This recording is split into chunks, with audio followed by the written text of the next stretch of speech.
ये video internet पे मिली जानकारी के आधार पर बनाई गई है। हम कुछ भी इतिहास के सच होने या बदलने का दावा नहीं कर रहे हैं। ये सारी जानकारी अलग अलग वेबसाइट से ली गई है। मुगलों ने हमारे देश पर 300 सालों से ज्यादा राज किया, लेकिन आज हम इनके राज खोलने वाले हैं।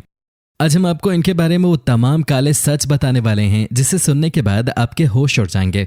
जी हाँ, 300 साल से ज्यादा का राज और 300 से ज्यादा काली करतूतें। इतना ही समझिए कि इन्होंने अपने परिवार को भी नहीं छोड़ा। इतना ही समझिए कि इन्होंने अपनी बहू बेटियों तक को नहीं छोड़ा। ये मुगल साम्राज्य के राजा रंगीन थे जो कि हर समय या तो नशे में रहते थे या अपने ही लोगों के साथ बिस्तर गर्म करते थे। ये है मुगलों की काली सच्चाई। आज खोलते हैं इनकी एक एक करके सारी पोल पट्टी। दोस्तों, आप बने रहिए हमारे साथ इस वीडियो के अंत तक, और साथ ही अगर आपने इस चैनल को सब्सक्राइब नहीं किया है तो फटाफट इस नेक काम को भी कर ही दीजिए। मुगलों के बारे में आपने इतिहास की किताबों में बहुत कुछ पढ़ा होगा और आजकल सोशल मीडिया पे भी मुगलों के बारे में कई जानकारियां आ रही हैं, लेकिन वो सब सच नहीं है। औरंगजेब की बात की जाए तो कोई उसे महान शासक बताता है तो कोई हत्यारा।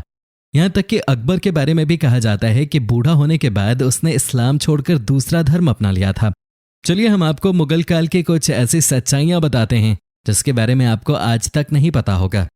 राजा की होती थी सैकड़ों रानियां।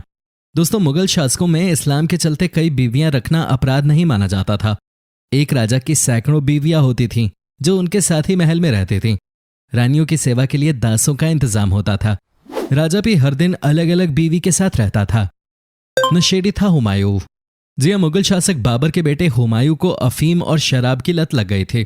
लोग कहते हैं कि अपने नशे की वजह से हुमायूं शेरशाह सूरी से हार गया था। औरंगजेब सबसे क्रूर शासक। दोस्तों, शाहजहां के बेटे औरंगजेब ने अपने ही 3 भाइयों की हत्या कर दी और राजा बन बैठा था। उसने अपने पिता को भी कैद में रखा था। औरंगजेब को मुगल काल का सबसे क्रूर शासक भी कहते हैं। इतना ही नहीं, उसने अपने शासनकाल में संगीत पर भी प्रतिबंध लगा दिया था। अनारकली सच नहीं, काल्पनिक थे। यह सच शायद ही किसी को पता हो कि जहांगीर कभी भी किसी कनीज अनारकली के प्रेम में नहीं पड़ा था। ये केवल मुगल साम्राज्य के छवि निर्माण के लिए गढ़ी गई कहानियां मात्र थीं। यानी असल में कोई अनारकली थी ही नहीं। जहांगीर ने करवाई थी अकबर की हत्या। आंतरिक कलह के चलते जहांगीर ने अपने बाप अकबर को जहर देकर मरवा दिया था।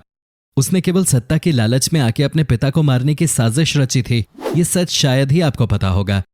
दीन इलाही धर्म की शुरुआत। अकबर को डिस्लेक्सिया नामक बीमारी थी और इसी वजह से वो जीवन भर अनपढ़ रहा। आगे चलकर धीरे धीरे मौखिक ज्ञान के जरिए अकबर ने दीन इलाही धर्म की शुरुआत की और उसके बाद वो मुस्लिम नहीं रहा। मुगल काल में मुगलों ने बरसों तक भारत पर राज किया और कभी सोने की चिड़िया कहे जाने वाले भारत में खूब लूट खसोट मचाई थी। मुगल काल में अकबर को महान योद्धा के रूप में याद किया जाता है। दिन में 20 प्याले शराब। जी हाँ, जहांगीर के बारे में मशहूर था कि वो औरतों और शराब का शौकीन था। उसने अपनी आत्मकथा तुजूहे जहांगीरी में लिखा है कि एक समय वो दिन में शराब के 20 प्याले पीता था, 14 दिन में और 6 रात में। बाद में उसे घटाकर वो एक दिन में 6 प्यालों पे ले आया था। बताया जाता है कि उसने खुद ही कहा है कि जब वो 18 साल का था तो एक बार वो शिकार पे गया हुआ था। उसे थकान महसूस हुई थी। किसी ने कहा, अब थोड़ी शराब पीजिए, आपकी थकान चली जाएगी। उसने पी और उसे वो बहुत पसंद आई। फिर तो वो रोज शराब पीने लगा। जहांगीर के दोनों भाइयों को भी शराब की लत लग गई और उनकी मौत भी शराब की वजह से ही हुई। बाबर भी शराब पीता था। अकबर भी कभी कभी शराब चख लिया करता था, लेकिन शाहजहां ने कभी शराब को हाथ नहीं लगाया।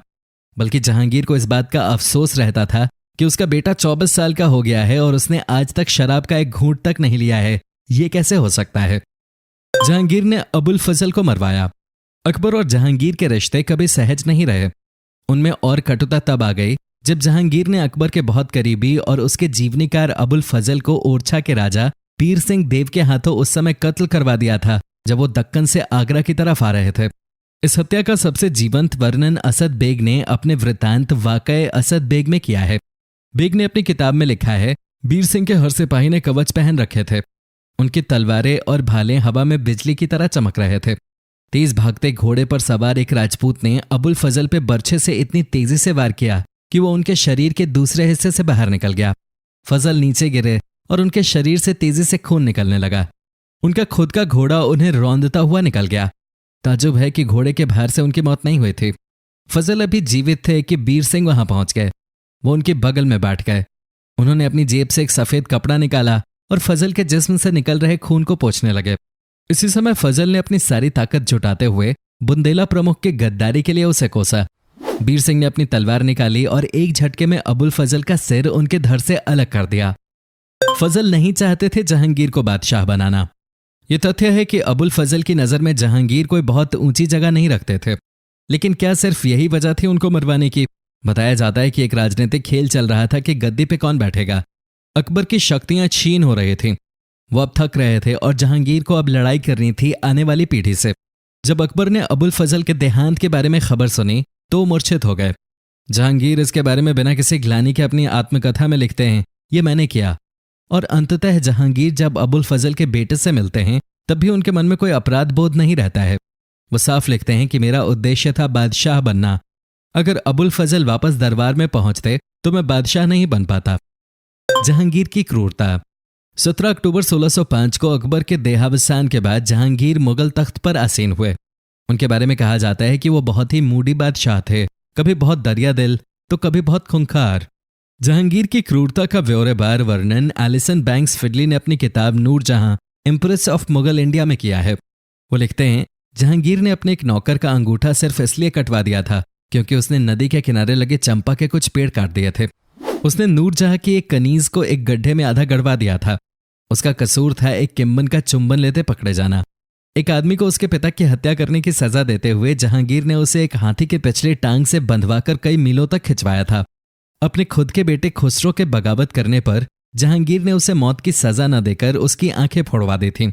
एक बार इस तरह की सजा देने के बाद शायद ही जहांगीर ने उसे बदला हो। हाँ, अपने बेटे खुसरो को अंधा किए जाने के बाद जहांगीर ने उसकी आंखों का इलाज जरूर करवाया था, लेकिन उसकी आंखों की रोशनी कभी वापस नहीं आई। जहांगीर के शासन की एक और दिलचस्प घटना थी जब उनके एक सिपह सलार महाबत खान ने उनका अपहरण कर लिया था। बताया जाता है कि उन्होंने न सिर्फ बादशाह को कैद किया बल्कि उन्हें फिजिकली उनके गद्दे से उठाकर अपने पास रखा। उन्होंने उनको हाथी पे बिठाया और उनकी मान मर्यादा के जो प्रतीक थे उन सबको बरकरार रखा। बचाने आई नूरजहां और फिर महाबत खां भाग जाते हैं। इस पूरे प्रकरण के दौरान एक्शन जहांगीर के पास नहीं है। इस दौरान सब लोग उनके साथ अदब से भी पेश आ रहे हैं, लेकिन यह साफ है कि वो अपने सिंहासन पर नहीं है। इस बीच महाबत खां उनके सामने भी आ रहे हैं और जहांगीर उनसे बहुत प्यार से बात भी कर रहे हैं। महाबत खां किसी जगह पे ये नहीं कह रहे हैं कि मैं बादशाह हूं। वो सिर्फ ये कह रहे हैं कि आप बुरी संगत में हैं और मैं आपको उस बुरी संगत से बचा रहा हूं। दोस्तों, मुगलों का इतिहास लूट, हत्या, अयाशी, सगे बाप और भाइयों का कत्ल और सगी माँ बहन बेटियों से शारीरिक संबंध बनाने की घटनाओं से भरा पड़ा है। अगर कहा जाए कि दुनिया के इतिहास में ऐसा कोई खानदान नहीं जहां किसी के भी असली बाप का सच नहीं पता, तो एक ही नाम आएगा, मुगल खानदान। अफीम के नशे में डूबा रहने वाला हुमायूं हो, या अपनी सगी बेटी से शारीरिक संबंध बनाने वाला शाहजहां, या अपनी बहन से संबंध बनाने वाला अकबर, मुगल खानदान का असली सच बहुत भयानक है। अकबर ने सिर्फ अपनी हवस मिटाने के लिए न जाने कितनी मुस्लिम औरतों की भी अस्मत लूटी थी। इसमें मुस्लिम नारी चांद बीबी का नाम भी है। अकबर ने अपनी सगी बेटी आराम बेगम की पूरी जिंदगी शादी नहीं करवाई और अंत में उसकी मौत अविवाहित ही जहांगीर के शासनकाल में ही हो गई। सबसे मनगढ़ंत किस्सा यह है कि अकबर ने दया करके सती प्रथा पर रोक लगाई, जबकि इसके पीछे उसका मुख्य मकसद केवल यही था कि राजवंशीय हिंदू नारियों के पतियों को मरवाकर एवं उनको सती होने से रोककर अपने हरम में डालकर अयाशी कर सकें। राजकुमार जयमल की हत्या के पश्चात अपनी अस्मत बचाने को घोड़े पर सवार होकर सती होने जा रही उनकी पत्नी को अकबर ने रास्ते में ही पकड़ लिया। श्मशान घाट जा रहे उसके सारे संबंधियों को वहीं से कारागार में सड़ने के लिए भेज दिया और राजकुमारी को अपने हरम में ठूस दिया। इसी तरह पन्ना के राजकुमार को मारकर उनकी विधवा पत्नी का अपहरण कर अकबर ने उन्हें भी अपने हरम में ले लिया। अकबर औरतों के लिबास में मीना बाजार जाता था, जो हर नए साल की पहली शाम को लगता था। अकबर अपने दरबारियों को अपनी स्त्रियों को वहां सज धज कर भेजने का आदेश देता था। मीना बाजार में जो औरत अकबर को पसंद आ जाती, उसके फौजी उस औरत को उठाकर ले जाते और कामी अकबर की अय्याशी के लिए हरम में पटक देते। अकबर उन्हें एक रात से लेकर 1 महीने तक अपनी हरम में खिदमत का मौका देता था। जब शाही दस्ते शहर से बाहर जाते थे तो अकबर के हरम की औरतें जानवरों की तरह महल में बंद कर दी जाती थीं।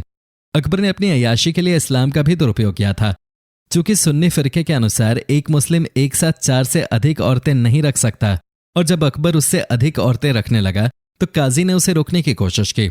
इससे नाराज होकर अकबर ने उस सुन्नी काजी को हटाकर शिया काजी को रख लिया, क्योंकि शिया फिरके में असीमित और अस्थायी शादियों की इजाजत है। ऐसी शादियों को अरबी में मुता कहा जाता है। अबुल फजल ने अकबर के हरम को इस तरह वर्णित किया है। अकबर के हरम में 5000 औरतें थीं और ये 5000 औरतें उसकी पत्नियों से अलग थीं।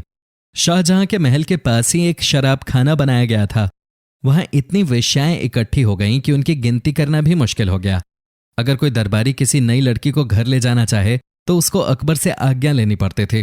कई बार सुंदर लड़कियों को ले जाने के लिए लोगों में झगड़ा भी हो जाता था। एक बार अकबर ने खुद कुछ वेश्याओं को बुलाया और उनसे पूछा कि उनसे सबसे पहले भोग किसने किया। बैरम खान, जो अकबर के पिता जैसा और संरक्षक था, उसकी हत्या करके इसने उसकी पत्नी अर्थात अपनी माता के समान स्त्री से शादी कर ली। इस्लामिक शरीयत के अनुसार किसी भी मुस्लिम राज्य में रहने वाले गैर मुस्लिमों को अपनी संपत्ति और स्त्रियों को छीनने से बचाने के लिए इसकी कीमत देनी पड़ती थी, जिसे जजिया कहते हैं। कुछ अकबर प्रेमी कहते हैं कि अकबर ने जजिया खत्म कर दिया था, लेकिन इस बात का इतिहास में कहीं भी उल्लेख नहीं है। केवल इतना है कि यह जजिया रणथंभौर के लिए माफ करने की शर्त रखी गई थी।